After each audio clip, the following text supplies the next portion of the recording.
Ito guys, nakikita natin sa mga may negosyo guys, no, kung kayo ay negosyante or nagnenegosyo, nagbe-business, kahit anong klase, whether malaking business or maliit na business, nakikita natin na makaka-recover, may chance na makarecover yung mga negosyo nyo. Lalo na guys kung nalugi kayo or parang break even lang yung negosyo nyo, ibig sabihin parang sakto lang, no, hindi masyadong kumikita pero hindi naman din lugi, pero this time may chance na makarecover yung inyong negosyo and makaangat-angat naman kahit papano, mga kapiksi, kumbaga bawi puhunan tapos magkaroon pa ng income talaga, no?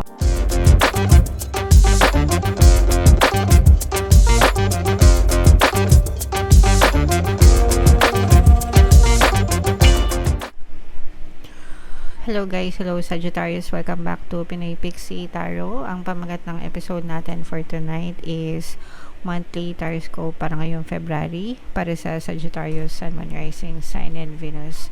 Sa dulo ng video guys, magkakaroon tayo ng yes or no pick a card reading. Ito yung deck na gagamitin natin. Pwede kayo magtanong ng isang tanong guys, answerable by yes or no, tapos titignan natin yung sagot ng tarot sa inyo. So, sa dulo ng video yan guys, kaya make sure na tapusin nyo yung video hanggang sa dulo. Unahin natin itong deck na to, mga kapiksi. Tingnan natin yung mga mensahe sa inyo ng inyong mga gabay para ngayong February. Meron tayong don't stop, meron tayong look for a sign, and meron tayong another message is a year from now. So, ito guys, ito yung timeline, no? A year from now, mga kapiksi, regarding sa mga manifestation nyo or sa mga bagay na pinagdadasal sa inyo. Ito yung timeline na pwede nyo ma-hit yung mga goals nyo, mga desires nyo sa loob ng isang taon. Pero ito guys ay pwede pa itong mas mapabilis or mas mapatagal kasi we never know, no, kung kailan eksaktong mangyayari yung mga desires natin, mga kapiksi. I mean yung evidences. Manifestation is instant pero yung evidences guys may delay, okay? So kailangan you have to patiently wait, no? Ito, don't stop, wag titigil, mga kapiksi. Kailangan nyo lang mag-persist, magtiyaga, mag-persist, no? At maging consistent sa inyong mga desire. Kailangan nakafocus talaga. Kapag mas focus kayo guys, mas mabilis, no, na pwedeng mag-manifest yung mga desires nyo, yung mga dinadasal nyo. Pero pagka marami kayong blocks or mga balakid, syempre pwedeng mas mapatagal yung manifestation nyo. So stay focused, mga kapiksi. And again, no, wag susuko, wag mag-give up guys, no, kasi yung success and yung failure nyo palaging sa'yo nakasalalay, mga kapiksi, okay? And look for a sign guys, no? Maghanap ng sign sa paligid nyo kasi baka mamaya sinasagot na pala yung mga dasal nyo, yung mga hinihiling nyo, hindi nyo pa napapansin, okay? So, yeah. Yan yung mga messages for you guys ngayong February. Shuffle natin to, tingnan natin yung mga mensahe sa inyo. Habang sinashuffle ko to guys, panoorin nyo muna yung video natin regarding sa ating paano mag-manifest ng abundance video course. Kapiksi, sawa ka na ba sa mga struggles at hirap sa buhay mo? Masipag ka ba at masikap sa buhay ngunit hindi ka pa rin umaasenso? Ilang beses ka na bang nag-attempt mag-negosyo at mag-invest pero palagi ka pa rin nalulugi? Sa pagkakataon na ito ay maaaring may subconscious beliefs ka na nagiging balakid sa iyong pag-unlad at pagyaman. Introducing, paano mag-manifest ng abundance video course. Dito ay matututunan mong ma-overcome ang mga balakid mo para tuluyan ka ng umunlad, umasenso, sumagana, maging matagumpay, successful at maswerte sa iyong kabuhayan, pera, trabaho, negosyo, salapi at kaperahan ng bonggang-bongga. Dali, mag-send na ng email sa pinoypixitaro@gmail.com at simulan na ang iyong pagyaman ngayon. Alright, so sa lahat ng isa mag-avail ng course guys, yung promo natin ngayong January, magbibigay tayo ng 10% discount until January 31, kaya mag-avail na kayo guys. And meron din tayong another course, paano mawala ang third party at magkaroon ng harmonious na relationship para mawala yung mga sabit sa relasyon nyo guys. 10% discount din yan until January 31, avail nyo na, mga kapiksi. So, eto guys, this is both negative and positive. Sagittarius kayo ay na-represent ng King of Wands. Yung negative na nararamdaman natin dito guys is meron kayong mababalitaan, no, na somebody na naninira sa inyo, mga kapiksi, na parang hindi nyo matanggap na sinisiraan kayo nitong person na to. This person parang inahas kayo, guys. Pwedeng parang malalaman nyo ito sa ibang tao, no? Kumbaga parang pagkaharap kayo, maganda yung pakikitungo sa'yo nitong person na to. Akala mo totoo siya, ganyan, pero kapag nakatalikod kayo, kung ano-ano yung paninira na ginagawa sa'yo nitong person na to. Tapos malalaman nyo pa to sa parang isang common friend nyo, ganyan, or isang kakilala nyo rin, na parang doon nyo malalaman na ganito pala yung sinasabi or pinagkakalat sa'yo nitong person na to, mga kapiksi. That's why palagi kong hunyango, no? Parang may hunyango, mga kapiksi, chameleon, yung, di ba, hunyango, chameleon, parang nagbabalat kayo, guys, okay? Yun pala, inaahas na kayo, mga kapiksi. So that's why importante na mag-ingat, no? Maging mapanuri, guys, sa mga tao na pinagsasabihan nyo, sinishare nyo ng mga sikreto nyo, kinukwentuhan nyo, ganyan, lalo na yung sa guys, chat, yan, mga text, di ba? Tapos nagmamarites kayo. Tapos yung minamarites nyo, no, sinesend pala sa iba, ganyan, mga kapiksi, no? Pag kwentuhan lang, wag yung kwentuhan na siraan, guys, no? Yan, kaya maraming napapahamak sa mga screenshot, di ba, mga kapiksi? So dapat aral na kayo sa ganyan. So yung mga ganyan, no, medyo heartbreaking para sa inyo, but still at least malalaman nyo, may catch naman doon, guys, kasi malalaman nyo kung sino talaga yung taong mapagkakatiwalaan nyo, at saka yung mga taong naninira lang sa inyo, mga kapiksi. Okay?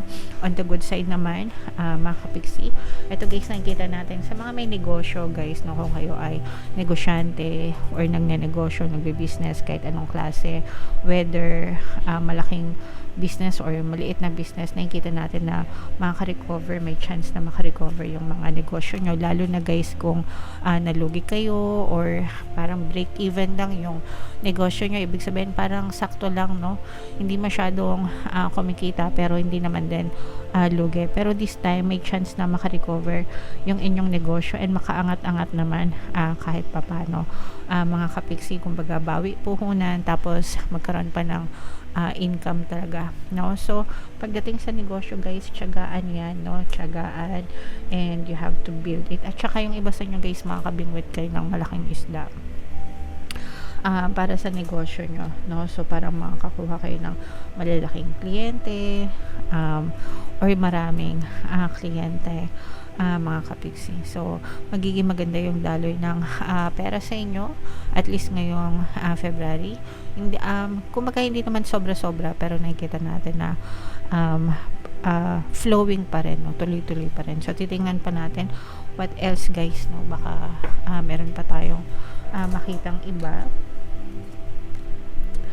So meron ditong presence ng another water sign at saka earth sign, Capricorn, Taurus, Virgo. For some of you, maaaring may ganyan kayo sa inyong natal chart, or you may be dealing with other people na may ganyan sign sa kanilang natal chart. Dito nakikita natin na maaaring may relationship na marikindle, mga kapiksi, kasi magkakaroon ng dito, guys, no, forgiveness and acceptance. Kung kayo ay may partner o specific person, tapos nagkakalabuan kayo, mga kapiksi, maaari kayo magkabate, reconcile ng person mo. Kung kayo naman ay no contact, no, nasa no contact stage, ghosted, maaaring magparamdam ulit itong person mo and manghingi ng tawad. Pero yung iba sa inyo, guys, parang feeling ko napatawad nyo na tong person na to, and willing kayo na kalimutan lahat ng hindi magaganda, mga kapiksi, and marikindle yung romansa nyo. Sa mga hiwalay naman, mga kapiksi, no, pwedeng mag-communicate, mag-reach out itong person mo para manghingi ng sorry, pero hindi na ito makikipagbalikan. Kumbaga parang gusto nyo lang, kasi parang nakukonsensya itong person na to, and parang gusto nyo lang na ma-feel na less guilty, no? Lalo na kung siya yung nakipaghiwalay sa inyo. Kasi yung iba sa inyo, meron talagang incompatibility, no? As in, hindi talaga compatible kahit anong mangyari. Kaya hindi nagwo-work yung relationship, mga kapiksi. So, ang importante dito guys is dahil sa forgiveness na to or dahil dito sa pagsusorry na to, matatahimik yung isip nyo, no? Kumbaga, kasi minsan ganun, yun lang talaga yung gusto natin, yung makarinig lang ng sorry, no? Dun sa gumawa sa atin ng hindi masama, ng masama, no? Kapag narinig natin yung sorry, parang okay na, nakalimutan na natin lahat, no? Pero habang hindi kasi sila nagsusorry, minsan talagang iba yung bigat sa dibdib, no? So, yeah. So, ito i-mind nyo na tong mga apologies na to, reconciliation, yan. Pakinggan nyo guys yung pampakonsensya subliminal lang. Kung gusto nyo mag-sorry sila sa inyo, i-combo nyo yung pampabalisa at pampakonsensya subliminal. Hindi talaga yan matatahimik. Kahit hindi sila mag-sorry sa inyo guys na personal or hindi nyo naririnig ng personal yung sorry nila, hindi yan matatahimik. Araw-araw nila kayong iisipin and araw-araw inuusig sila ng konsensya nila hanggang sa hindi nakayanin and manghingi sila ng sorry sa inyo. So malalaman nyo na gumagana yung mga subliminals kapag kayo mismo na nakikinig is nababalisa, hindi mapakali, palagi nyo silang naiisip. That's because you are on their mind, mga kapiksi. Okay? So ganun yung malalaman na gumagana yung subliminals natin. So yeah, comment down below guys, no, if feeling nyo ito yung ating yes or no pick a card reading. So ito guys, i-mind nyo na lahat ng mga magagandang nakita natin dito, yung mga recovery, yan, yung mga magandang daloy ng pera, yung negosyo, no, success sa negosyo, and itong forgiveness na to guys. I-mind nyo na yan lahat sa comment section. Deserve nyo yan, mga kapiksi. Okay? Alright. So, comment down below. Guys, if naka-resonate kayo, ito yung ating yes or no pick a card. Habang sinashuffle ko to guys, huminga kayo ng malalim, tapos itanong nyo sa isip nyo yung tanong na gusto nyong malaman yung sagot for February. And then, pili kayo ng isang card dito. Sa lahat ng gusto mag-join sa ating membership program, click nyo lang yung join button dito sa baba or dito sa taas, mga kapiksi. Kapag member na kayo, magkakaroon kayo ng access sa mga exclusive videos natin regarding manifestation using the power of your subconscious mind and law of attraction. So ito guys, hinga ng malalim, tapos isipin nyo yung tanong nyo, and then pili kayo ng isang card. Card 1, card 2, card 3. Kung card 1 ang napili nyo guys, ang sagot sa tanong nyo ay yes. Kung card 2 naman, ito ay no, mga kapiksi. And kung card 3, ito ay yes guys. Alright. So comment down below if naka-resonate kayo for more tarot readings. Ito yung playlist nyo, Sagittarius. Ito naman yung ating success stories ng paano mag-manifest ng abundance video course. Click here to subscribe guys. Ito yung ating mga pampaswerte subliminals. Thank you for liking, sharing, and subscribing. See you next time. I love you all. Have a nice day. Bye-bye.